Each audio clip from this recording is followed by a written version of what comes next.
Jadi gini Pastor, jadi saya jadinya ingat di topik yang Pastor angkat hari ini, saya jadi ingat salah satu penanya yang kemarin yang masuk ke sini, yang salah satu siapa lupa namanya saya itu ya. Dia bertanya, yang tentang apa?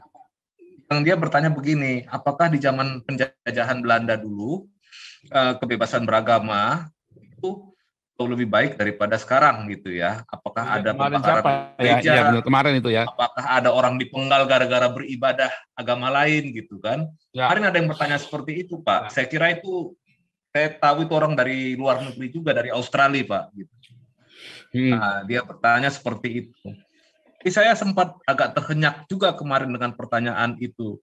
Saya berpikir kita sudah 77 tahun merdeka, tapi kok kita malah kembali ke zaman purba Pak, ke zaman abad ke-6.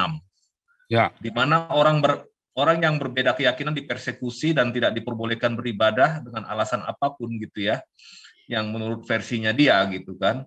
Sementara di zaman kolonial itu setiap agama itu boleh beribadah, bisa mendirikan tempat ibadahnya masing-masing, ya selama tidak melawan pemerintah kolonial kan itu ya Pak ya. Tetapi di zaman kemerdekaan ini, taruhlah di zaman Bung Karno masih lumayan terjaga gitu ya, perasaan sebangsa dan setanah air dan nasionalisme itu masih ada. Tetapi semakin kemari, semakin masuk ke era reformasi ini, kok sepertinya ini bangsa kita ini kok makin bangsa yang menjadi bangsa yang tidak mengenal tidak mengenal persamaan hak, semakin kejam dan semakin beringas, semakin picik gitu ya, semakin biadab gitu ya terhadap ini ya, terhadap sesama anak bangsa gitu. Itu yang saya melihat, terutama sesudah reformasi ini Pak. Reformasi ini lebih yang keroknya Pak Paul, gitu kira-kira.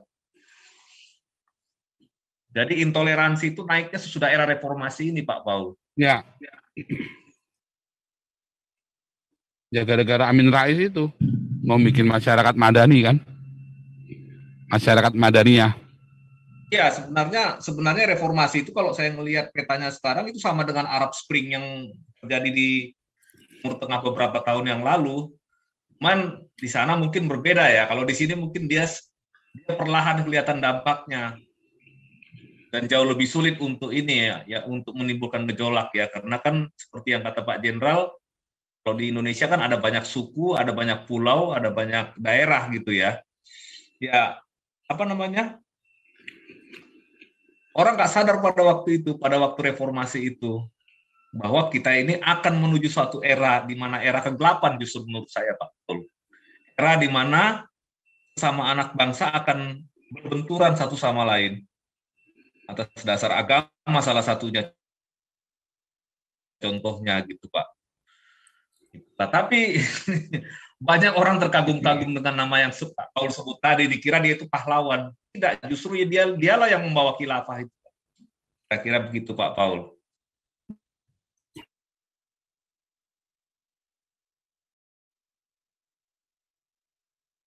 Ini buka topik diskusi. Padahal Amin Rais ini enggak. Si Amin Rais ini kan yang mengkhianati ini kan, yang mengkhianati perjuangannya para mahasiswa ini kan.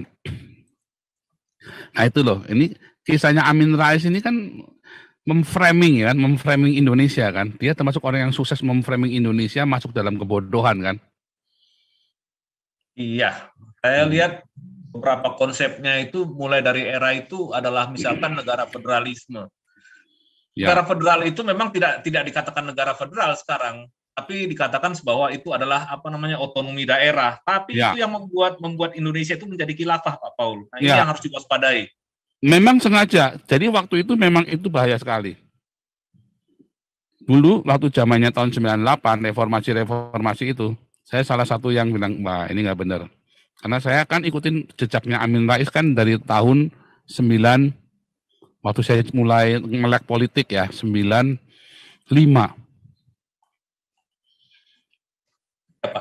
Gara-gara UKSW demo itu, saya melek politik tuh, saya belajar di situ.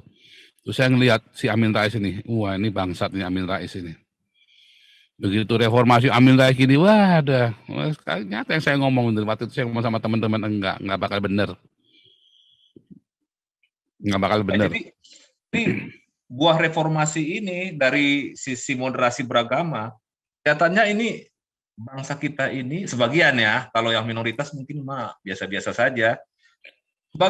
Sebagian tidak semuanya.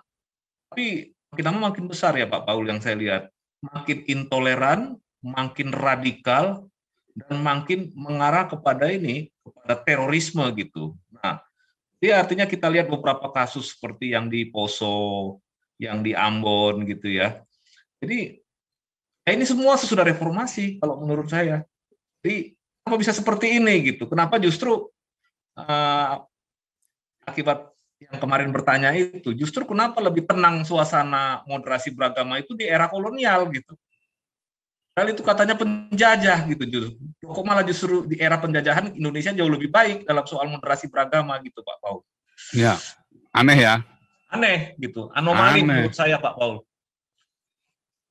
Tapi saya juga ingat ya, zaman Soeharto itu sering ada dialog agama ya. Tiap minggu ya, saya ingat sekali. Dialog antar iman ya, tiap hari minggu ya, minggu sore atau hari apa itu ya, selalu ada ya.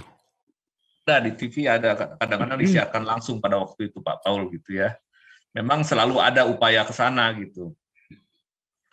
Ya semacam kadang-kadang dalam acara Gema Pancasila itu sering ditampilkan gitu. Tetapi sekarang ini ya kita katanya mengaku, terutama di era reformasi ya, mengaku Pancasila tapi hanya di bibir aja Pak Paul. Pancasila itu nggak dilaksanakan gitu. Justru sekarang yang dilakukan itu adalah seperti yang di negara-negara Timur Tengah saat Arab Spring itu mau dicoba-coba paksa diterapkan di negara kita ini. Gitu.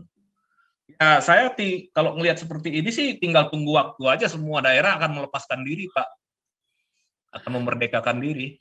Makanya lebih baik memang merdeka. Kalau sudah begini caranya, udah mendingan merdeka. Karena Mendagri sama Menteri Agama aja kalah kok sama wali kota. Dulu Pak Taufik kan pernah ngajar kita, karena mereka kalah yang di pusat, karena mereka raja-raja kecil, ya kan? Itu benar tuh. Mereka lebih takut mereka nggak dipilih lagi daripada sama konstitusi. Betul. Jadi mereka nggak takut sama undang-undang. Itulah dampak federalisme itu Pak Paul. Federalisme yang katanya, yang kalau sekarang namanya diperhalus menjadi otonomi daerah. Ya, itu dampaknya. Jadi mereka itu takut kepada konstituennya, sementara bukan kepada undang-undangnya. Dan undang-undang dasar kita itu ya sepertinya berkesan tidak bisa mengikat orang-orang di daerah. Gitu.